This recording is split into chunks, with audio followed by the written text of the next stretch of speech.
시편 36편 8절 한 절만 보겠습니다. 8절.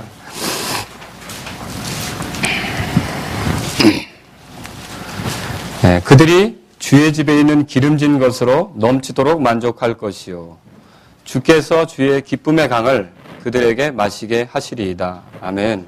기도하겠습니다.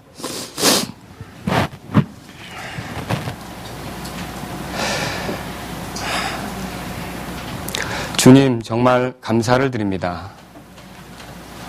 이렇게 서로 같이 모여서 주님 만날 때를 고대하며 하루하루 살 수 있게 해주신 거 감사드립니다.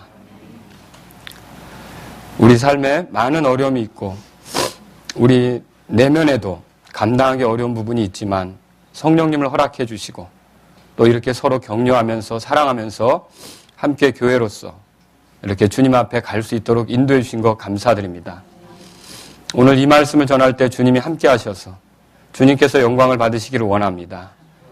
그리고 또 지치고 피곤한 그런 성도들이 있다면 오늘 이 말씀을 통해서 위로해 주시고 또 주님을 의지하여 힘을 낼 수 있게 인도해 주옵소서.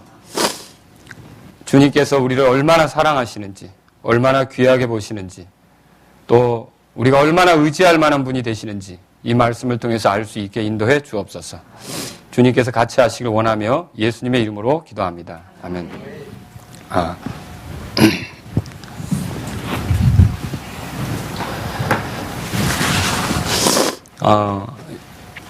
오늘 여기 그 8절에 보면 주께서 주의 기쁨의 강을 그들에게 마시게 하시리이다. 그렇게 되어 있습니다. 제가 오늘 여러분에게 말씀을 드릴 제목은 그리스도인이 기뻐할 수밖에 없는 이유. 이것을 여러분에게 말씀드리려고 합니다. 그리스도인인 우리가 때때로 살아갈 때 마음이 상할 때가 있습니다. 가만히 생각해 보세요. 어느 때 마음이 상하는가? 잃어버렸을 때 마음 상하죠. 하던 일 잘 안 됐을 때 마음 상할 때 있죠? 그런데 여러 가지 이유로 마음이 상할 수가 있는데 그 중에서도 가장 마음이 상하는 경우는 어떤 경우인가 이렇게 생각해 보면 사람들로 인해 마음이 상할 때가 있다는 겁니다. 그런 경험 하십니까? 예, 그런 경험 하시죠? 그래서 직장 생활하는 사람들에게 한번 설문을 하고 물어보면 도대체 직장 생활할 때 가장 힘든 게 뭡니까? 라고 하면 업무는 아니에요. 업무는 좀 이렇게 늦게까지도 고되게 하면 되는데 가장 힘든 게 뭐냐면 사람과의 관계다 그래요. 그래서 상사와 갈등이 있다든지 동료와 문제가 있다든지 또 후배랑 자꾸 충돌을 한다든지 이런 것이 너무 힘들어서 사실은 좋은 자리인데도 직장을 그만두고 못해 먹겠다 뛰쳐나오기도 하고 일거리를 놓치기도 하는 그런 일들이 생긴다는 거죠. 여러분도 그런 경우 있습니까? 오늘 성경에 보면 다윗도 사실은 사람 때문에 힘듭니다. 왜 그러냐면 여기 보십시오. 그 주변에 있는 사람들이 있는데 그 주변에 어떤 사람이냐면 사악한 사람이 있어요. 그 사람은 마음에 하나님을 두지 않습니다. 하나님에 대한 두려움이 없어요. 그래서 범죄를 행하면서 하나님께서 공의롭게 심판하실 것을 거부하고 믿지 않다 보니까 어떻게 하느냐? 제멋대로 행동하는 거예요. 우리 주변에도 그런 사람이 있을 수 있지 않겠습니까? 좀 하나님이 계시다는 걸 알고 두려워할 줄 안다면 우리들에게 함부로 하진 않을 텐데 이건 진짜 그 마음속에는 하나님이 없는 것 같아요. 그래서 제멋대로예요. 한번 1절 보세요. 다 같이 읽겠습니다. 1절 시작.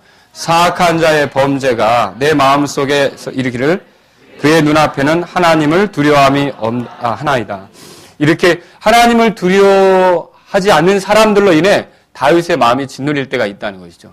뿐만 아닙니다. 또 그런 사람은요. 불법을 행해놓고도 가슴에 뉘우치는 법이 없어요. 좀 안타까워하는 법이 없어요. 마음 아파하는 법이 없어요. 사람이 정상적이라면 남에게 실수했을 때 미안한 마음이 들어야 되지 않습니까? 근데 오히려 잘못은 자기가 해놓고 더 나에게 큰 소리를 치고 더 우쭐대고 이런 사람이 있을 수 있지 않습니까? 사실 이런 사람들을 대하는 것은 쉬운 일이 아니에요. 2절 보세요. 2절에 또 뭐라고 써 있습니까? 다 같이 읽겠습니다. 시작. 그는 자기 불법이 가증한 것으로 드러나기까지 자기 눈에 이렇게 우쭐대는 사람이 있고요. 자기 불법에 가증함 행하면서 그것에 대해서 마음에 뉘우치지 않은 그런 사람도 있다는 거죠. 다윗 주변에 그런 사람들이 있는 거예요. 또 뿐만 아닙니다. 말도 함부로 하죠. 제발 그렇게 말하지 않았으면 좋겠는데 아주 또 좋지 못한 말로 사람들을 선동해서 나를 공격하게 만들죠. 자, 이런 경험을 하게 되면 여러분 마음이 편하겠습니까? 몹시 고통스럽고 힘들 수밖에 없다는 거죠. 뭐 집안에서도 그런 일이 있을 수 있어요. 집안 식구들 돌아다니면서 다 얘기해서 형제자매들 간에 나에게 불편하게 대하도록 그렇게 하는 사람도 있을 수 있고, 직장에서도 이 사람 저 사람 만나 얘기하면서 그 동료들이 나에게 살갑게 하지 않도록 이렇게 아주 빡빡하게 구하고 빡빡하게 대하고 힘들게 하도록 그렇게 선동하는 사람들도 있을 수 있지 않습니까? 3절에 보십시오. 그래서 3절에 다 읽어보겠습니다. 시작. 그의 입의 말들은 불법과 속임수니 그는 지혜롭게 되는 것과 선을 행하는 것을 그쳤도다. 예, 도대체 그 입에서 나오는 것이 늘 나를 괴롭게 하고 선을 행하기를 그친 사람 같아요. 자, 이런 사람은요, 해악을 꾀하는데도 쉼이 없습니다. 여러분, 악한 일을 도모하는데 쉬지 않는 자가 있는데 누군지 아십니까? 마귀라고 알죠? 근데 이상하게도 그 마귀를 흉내내는 것처럼 사람이 아무리 분주하게 일하다가도 잘 때는 어떻게 해요? 침상에 들어가면 다 쉬어야 되죠. 이 사람은 침상에서도 뭘 하냐면 어떻게 하면 그를 괴롭게 할까? 어떻게 하면 그를 힘들게 만들어 버릴까? 그러니까 침상에서도 뭘 생각하는 거예요? 악을 꾀하는 거죠. 이런 사람이 옆에 있다고 생각해 보세요. 얼마나 피곤하겠습니까? 얼마나 힘들겠습니까? 4절 보세요. 4절 또. 그래서 뭐라고 써 있습니까? 시작. 그가 자기 잠자리에서 해악을 꾀하며 선하지 않은 길에 들어서고 악을 미워하지 아니하는도다. 다윗의 생애 속에 이런 사람들이 주변에 있는 거, 이런 사람과 같이 가까이 있는 거, 이거 다윗에게 큰 고통이었다라고 하는 것이죠. 얼마나 힘든 일이겠습니까? 이런 사람, 여러분도 저도 우리 주변에 이런 사람들이 있다는 건 괴로운 일이에요. 근데 사실 이런 사람들이 없는 마을에 가서 살고 싶은데 없는 마을은 없어요. 그렇죠? 또 이런 사람이 없는 직장이 있다면 좋겠는데 어느 직장에 가나 약간 이상한 사람들이 있어요. 그리고 시간이 지나면 더 거세지고. 사람이 사는 환경에는 항상 이런 사람들이 있다는 것이죠. 이런 사람들이 있는데 그럼에도 불구하고 오늘 시편 기자가 이 고통스러운 환경 속에서도 뭐라 그러느냐. 8절 오늘 읽은 말씀입니다. 다시 한번 읽겠습니다. 8절 시작. 기름진 것으로 넘치도록 만족할 것이요. 주께서 주의 기쁨의 강을 그들에게 마시게 하리. 주께서 어떤 사람들에게 기쁨의 강을 마시게 할 것이다. 이렇게 말하고 있어요. 자, 그들에게 마시게 할 거라고 그러는데 여기 기쁨이라는 말은 즐거움이라는 뜻이에요. 즐거움. 또 이 같은 히브리어가 예레미야 51장 34절에 보면 맛있는 걸로 번역이 되어 있어요. 사실 맛있는 거 먹으면 즐거워지죠? 예. 이 즐거움에 대해서 말하고 있다는 겁니다. 사람의 몸의 70%를 이루고 있는 거 여러분도 아시죠? 뭡니까? 물이죠. 어떤 물을 마시느냐에 따라 우리 체질이 바뀌는 것도 아시죠? 예. 그래서 사람들은 좋은 물을 드시려고 하죠. 자, 우리 예배당에 있는 물 참 좋은 물입니다. 그래서 이제 떠가셔도 됩니다.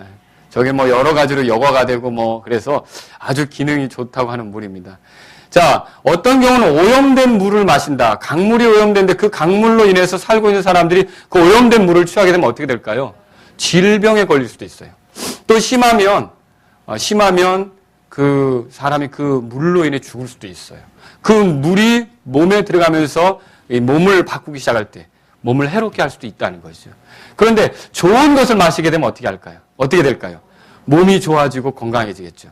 그런데 보세요. 기쁨의 강이 흘러가는데 그 기쁨의 강에서 마실 수 있다. 그 말은 곧 시편 기자가 뭘 표현한 거냐면 기쁨으로 충만하고 주변의 환경은 아무리 어려워도 그 사람 자신의 삶이 어떻게 된다는 겁니까? 기쁨이 넘치고 아주 그 즐거움이 넘치고 이런 생활을 살 수 있다는 거죠. 그럼 시편 기자는 어떻게 해서 이런 고백을 할 수 있습니까?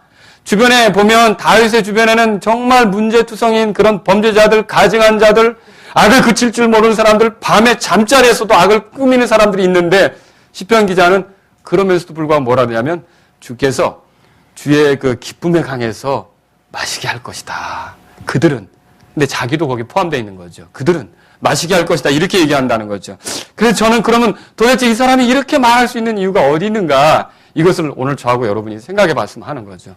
이 이유는 이 본문 위아래로 보면 나오는데 한번 보십시오.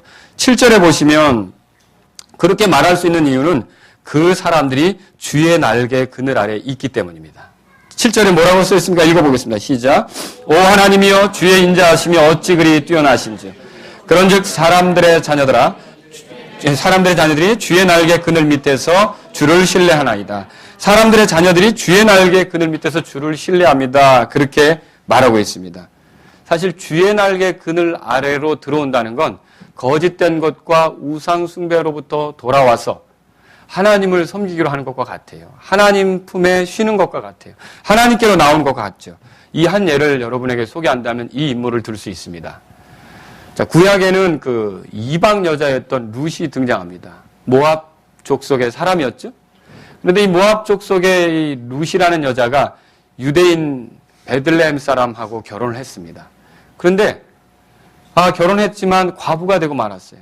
그리고 그 형제의 자기 남편의 형제까지도 결국 죽게 됐죠. 그리고 또 시아버지도 계시지 않고.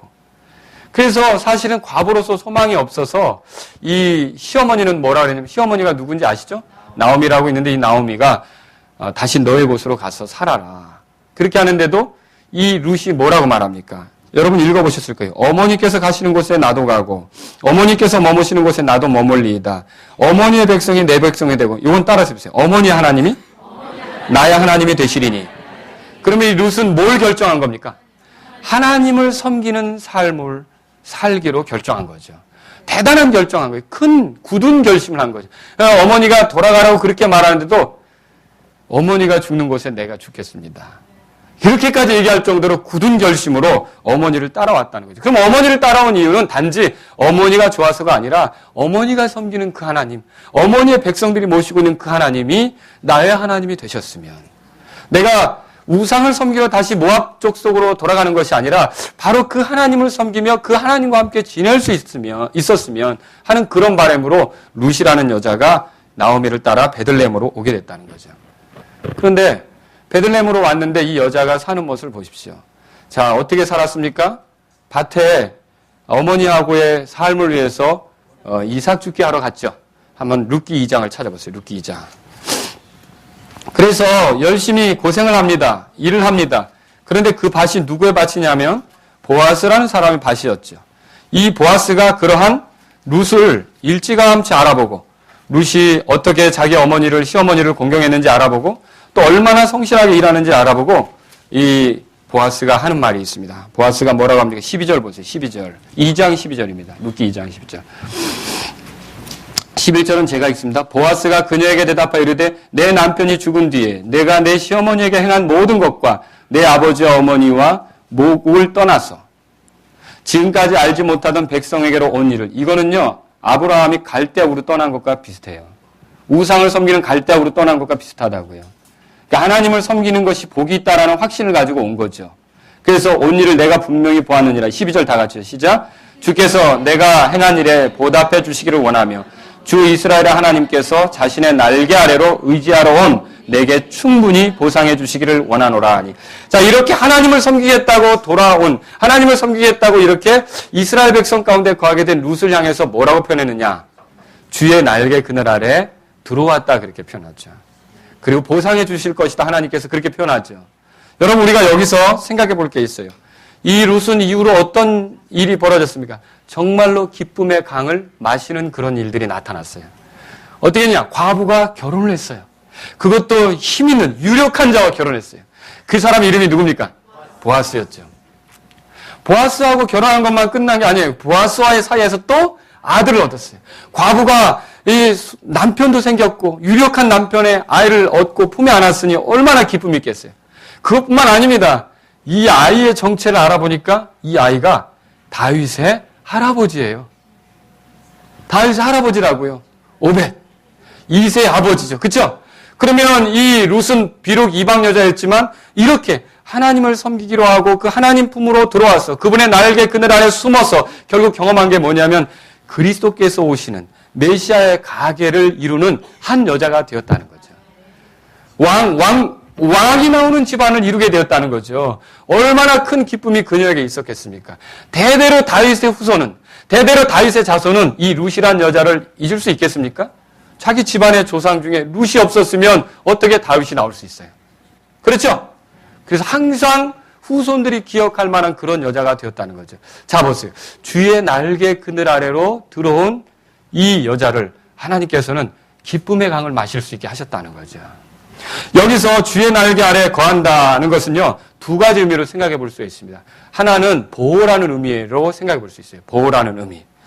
암탉이 자기 날개 아래로 새끼들을 모으는 것에 대해서 여러분 생각해 보셨습니까? 하나님께서는 룻을 보호하신 겁니다. 정말로 룻에게 호의가 주어졌는데 보아스는 어떻게 했어요? 이삭을 일부러 떨어뜨리게 종들에게 시켰죠. 마시는 물들을 마음껏 마시게 했죠. 하나님으로부터 보호가 시작이 됐어요. 그래서 룻은 결국 하나님의 은혜로 보호받으면서 결국 다윗의 집안을 세우는 중요한 한 인물이 되지 않았습니까? 여러분, 우리가 주의 날개 그늘 아래 있다는 것은 그분의 보호 아래 있다는 거예요. 근데 제가 왜 이 말씀을 드리냐?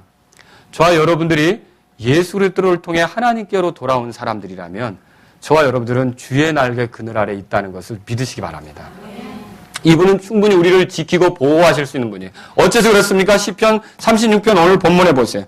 거기 보니까 이렇게 써요. 6절에 주의 의는 큰 산들 같고 주의 심판들은 큰 기쁨 같으니이다. 오 주여, 뭐라고 되어 있어요? 주는 사람과 짐승을 뭐라고요? 자, 저와 여러분들이 지금까지 살아온 게 누가 보존해서 온 거예요? 오늘 아침에 여러분이 숨을 쉬면서 깨어날 수 있었던 것이 누가 보존했어요? 옆에 지나다니는 강아지 한 마리가 지금까지 살아있는 건 누가 보존한 거예요? 날아다니는 까치가 아직까지 살아있는 건 누가 보존하신 거예요? 하나님은 보존하시는 분이에요.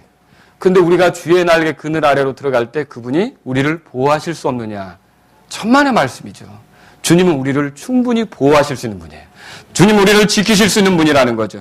룻뿐만 아니라 어느 시대든지 주의 날개 그늘 아래로 피하여 들어갔던 사람은 주님께서 지키셨습니다. 보호하셨다는 거죠. 그럼 이 말은 무슨 뜻이냐? 예수 그리스도를 통해 하나님과 함께 살기로 해서 주의 품으로 돌아온 사람들은 주님께서 날개 그늘 아래 품은 것처럼 끝까지 보호해 주시는 분인 걸 믿으시기 바랍니다. 저 여러분들이 기뻐할 수 있는 이유가 어디 있습니까? 우리가 기쁨의 강을 마신다는 게 무엇을 말하는 것입니까? 주님께서 우리에게 보호가 되시고 우리를 지키시는 분이 되시니까 우리는 주변에 어떤 우리를 괴롭게 하는 사람들이 있다 할지라도 우리가 최후의 승리자예요.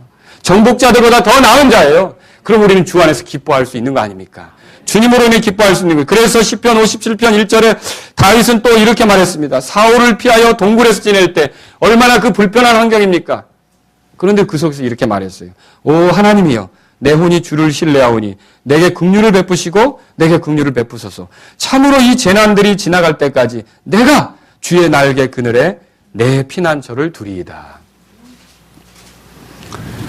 여러분은 어려울 때 잊으면 안 되는 게 있어요. 주님께서 날개를 펼치고 우리를 보호하시려고 기다리고 있다는 거죠. 힘들 때 낙심하고 절망할 게 아니라는 거죠. 주님은 날개 그늘을 펼치고 우리를 보호하시려고 한다는 거죠. 암탉이 자기의 날개로 새끼를 모으려고 하는 것 같이 이미 주님을 신뢰하는 우리들, 주님을 의지하는 우리들이 더 주님을 의지하도록 어떻게 해요? 날개를 펼치고 들어오라고 하고 있다는 거죠. 여러분이 이런 것들을 믿는다면 당장 주어진 어려움으로 낙심하고 절망할 것이 아니라 주로 인하여 기뻐하실 수 있기를 바랍니다. 우리는 기쁨의 강을 마시며 살 수 있도록 허락된 거죠. 여기 이것은 보호의 의미가 있을 뿐만 아니라 또 하나는요, 긍휼의 의미도 있습니다. 긍휼의 자리, 긍휼의 의미도 있습니다. 왜 그런가? 지성소에 들어가면 거기는 아무나 들어갈 수가 없죠. 그런데 그 지성소는 하나님의 임재가 있는 곳 아닙니까? 하나님께로부터 도움이 있는 자리 아닙니까? 하나님의 긍휼이 내려지면서 사람이 다시 이렇게 살아갈 수 있는 자리 아닙니까? 근데 그 지성소에는 뭐가 있냐면 법궤가 있죠. 그 법궤 위는 무엇이 있습니까? 그룹들이 있죠. 케루빔들이 있죠. 그룹들. 그 날개가 있지 않습니까? 그렇죠? 그 날개 아래는 어떤 자리입니까? 긍휼의 자리예요. 그 긍휼의 자리에서 하나님께서 한없는 긍휼, 끝없는 긍휼, 영원한 긍휼을 쏟아붓는 거죠. 그런데 이 자리로는요, 아무나 그냥 들어갈 수는 없어요. 여러분, 웃사가 법궤를 만졌다 죽은 거 아시죠? 왜 그래요? 더러운 자가 감히 그것을 만지다니. 그러나 저와 여러분들은 그 긍휼의 자리로 들어갈 수 있게 됐어요. 그래서 히브리서 4장에 말하는 것처럼 때를 따라 돕는 은혜를 얻기 위하여 은혜의 왕자로 나아갈 수 있게 된 걸 믿으십니까? 영원히 긍휼하신 분이 우리를 그렇게 대할 수 있다는 거, 따뜻한 긍휼로 대할 수 있다는 걸 믿으십니까? 근데 어떻게 우리가 그런 자리에 나갈 수 있습니까? 웃사는 죽었는데 거기에 갈 때는 반드시 가져가야 될 게 있었죠. 피 없이는 들어가지 못해요. 그런데 우리를 위해 피를 흘려주신 분이 계시죠? 하나님의 어린 양이신 예수 그리스도가 계십니다.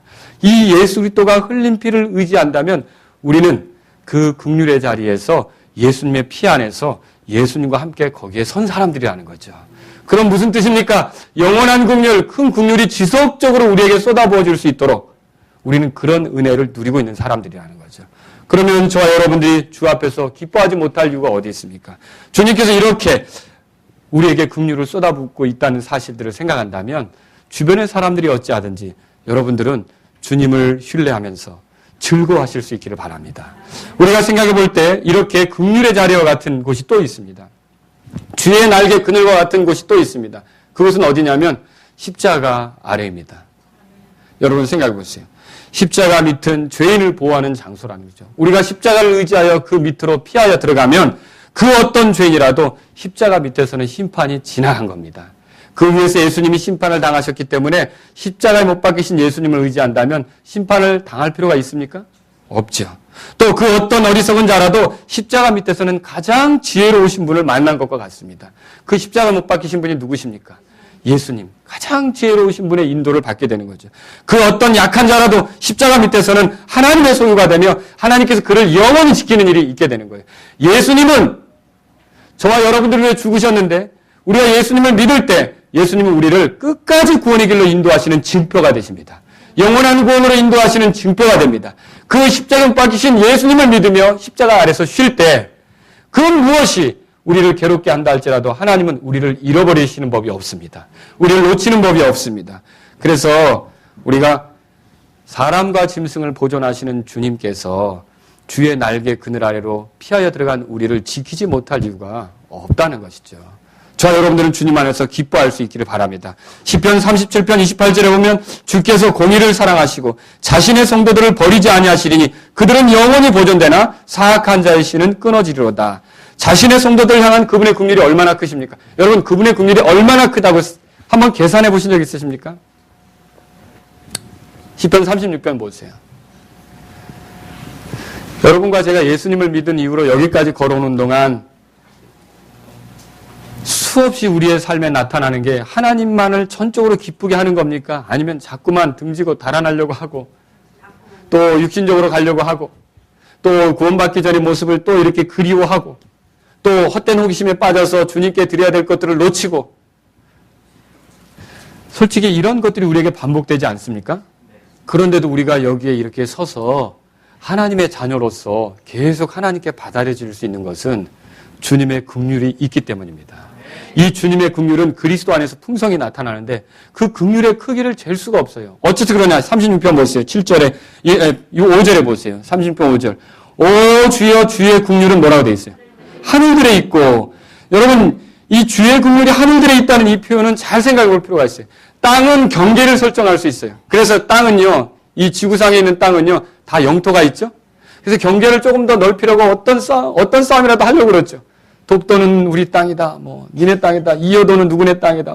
생깎구 열도는 어떻게 되고. 서로 어때요? 더 많이 경계를 차지하려고. 근데 하늘에서 그거 할 수 있어요? 여기까지가 우리 하늘이고, 저기까지는 우리고, 이 광활한 하늘, 이 넓은 하늘, 이 우주 공간, 이 하늘을 어떻게 우리가 다 쪼갤 수가 있어요? 그런데 주의 긍휼은 어디에 있다고요? 예. 이거는 선을 어떻게 그을 수 없게 무한 긍휼로 저와 여러분들을 대하시는 걸 믿으시기 바랍니다. 하나님께서는 우리를 그렇게 대하시는 거예요. 그러니까 여러분이 제가 어렵고 내 안에 있는 어려움, 내 주변에 있는 어려움으로 인해 위축되고 낙심할 게 아니라 주님 안에 기뻐할 이유가 있어요. 왜냐하면 주님은 큰 긍휼로 우리를 대하시기 때문에. 그 밑에 보세요. 7절에 또 이렇게 써 있습니다. 오 하나님여 주의 인자하심이 뭐라고 되어 있어요? 어찌 그리 뛰어나신지요. 예, 우리는 약한 존재입니다. 어리석기도 합니다. 자주 유혹을 받습니다. 공감하십니까? 심지어는 넘어지기까지 합니다. 그러나 우리가 그분의 십자가 아래 있을 때, 십자가 밑에 있을 때 무한한 긍휼과 뛰어나신 인자하심으로 우리가 보호받는다는 걸 생각하면 다시 마음의 평안이 찾아오지 않습니까? 다시 기쁨이 생기지 않습니까? 다시 하나님을 섬겨야 될 이 열정들이 살아나지 않습니까? 우리는 잊지 말아야 될 게 있어요. 하나님은 주의 날개 그늘 아래서 자신께로 온, 예수님을 통해 자신께로 온 저와 여러분들을 영원히 보호하시기로 작정하셨고 영원한 긍휼로 셀 수 없는, 그 한계를 잴 수 없는 긍휼로 우리를 대하시기로 정하셨기 때문에 주 안에서 기뻐하시기 바랍니다. 주 안에서 기뻐하셔요. 이 한 해를 살 때 기쁨으로 우리가 보낼 필요가 있다는 거죠. 두 번째로 생각해 볼 게 있습니다. 우리는 어떻게 해서 기뻐할 수 있느냐? 자, 이 8절에 보면 그들이 주의 집에 있는 기름진 것으로 넘치도록 만족할 것이요. 그랬어요. 주님의 집에 기름진 것 때문에 우리는 결국 기뻐할 수밖에 없죠. 자, 새해를 맞이했죠. 혹시 교제하면서 올해 소원이 무엇이에요? 이렇게 좀 어떻게 나눠 보셨습니까? 오늘 한번 좀 옆에 있는 분들한테 물어보세요. 올해 소원이 좀 무엇입니까? 예? 묻지만 말고 또 대답도 좀 해보세요. 예, 서로 좀, 예. 소원. 예, 올해 소원이 무엇입니까? 예, 여러분들에게 다 그런 것들이 있습니까? 예, 제가 왜 이 말씀을 여러분에게 드리냐면, 최근에 제가 어떤 목사님하고 교제할 기회가 있었습니다. 근데 그 목사님하고 교제하면서 참 귀한 간증을 들었어요. 그래서 그 목사님이 강렬하게 원하는 소원이 무엇인지를 하나 듣게 됐던 거죠. 근데 그 목사님이 원하는 소원이 다른 게 아니라 다윗이 얘기했던 것과 같더라고요. 한번 시편 27편을 찾아보세요. 시편 27편. 이 한 가지를 원하는 거예요. 이것을 열망하는 거죠. 시편 27편. 자, 4절입니다. 4절. 자, 다 같이 4절 읽겠습니다. 내가 주께 바라던 한 가지 일, 바로 그것을 구하리니 그건 내가 평생토록 주의 집에 주의 아름다움을 바라보며 그분의 성전에서 여쭙는 것이라. 어쩌지? 내 소원은 이게 아니었는데.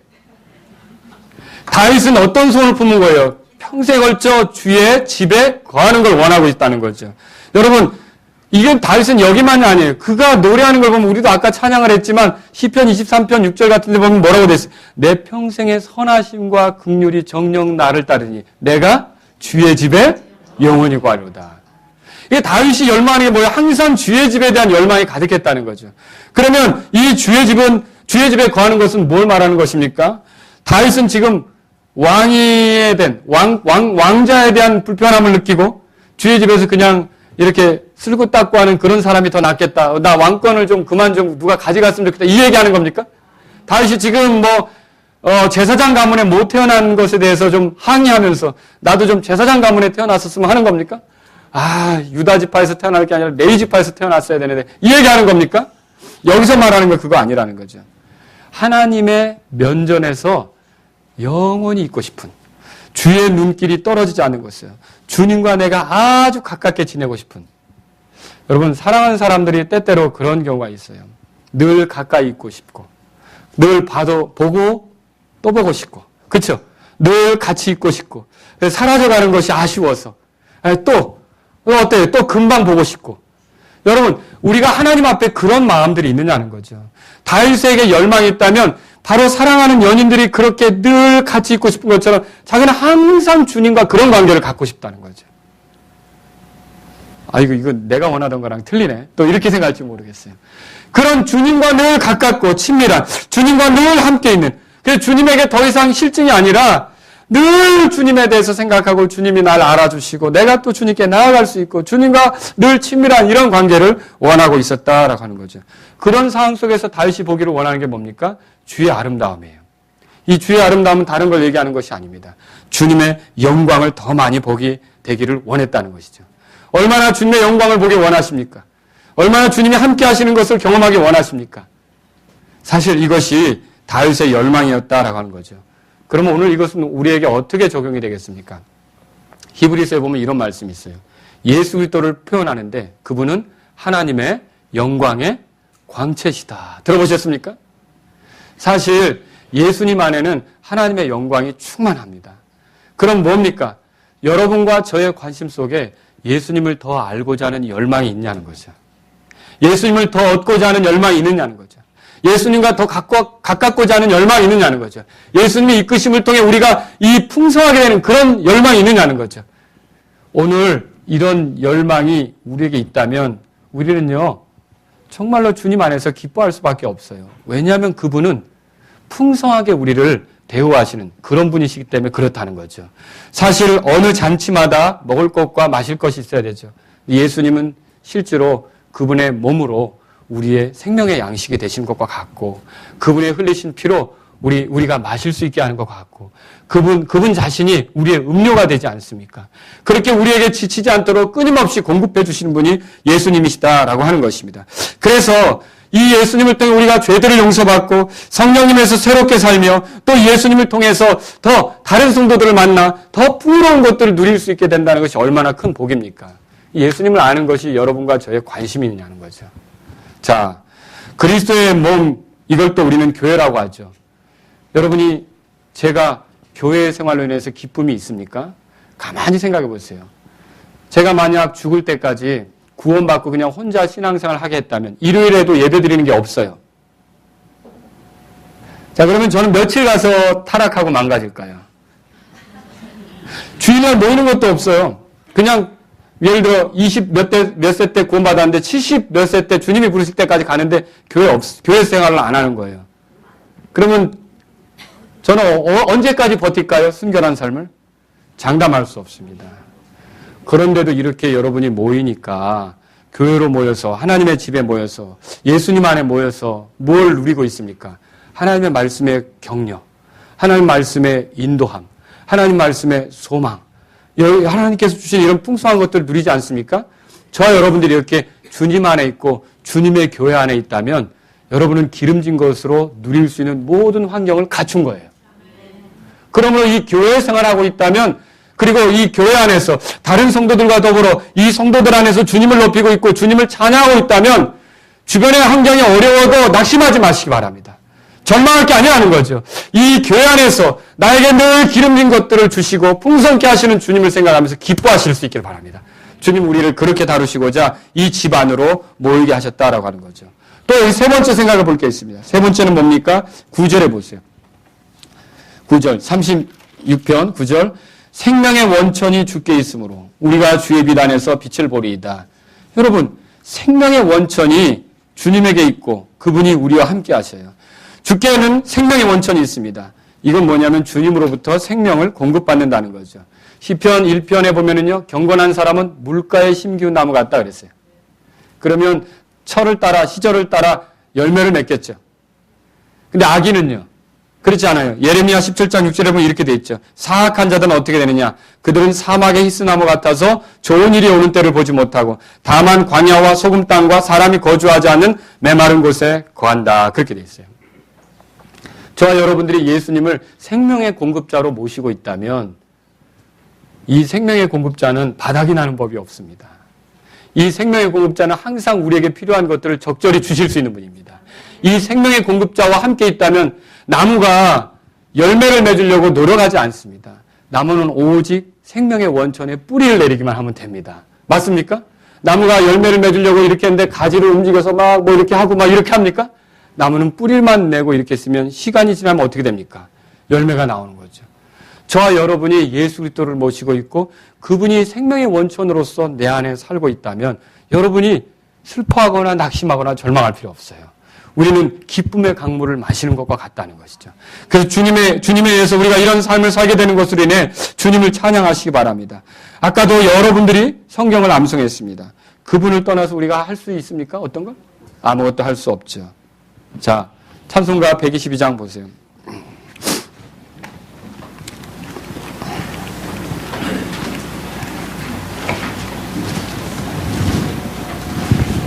자, 우리 한번 불러볼까요? 3절. 나 혼자 힘으로 아무것도 할 수 없다는 거 여러분 고백하실 수 있죠? 가치 있는 삶을 살게 하시려고 주님이 내 안에 사시는 거 믿으십니까? 예, 한번 3절만 찬양해 보겠습니다.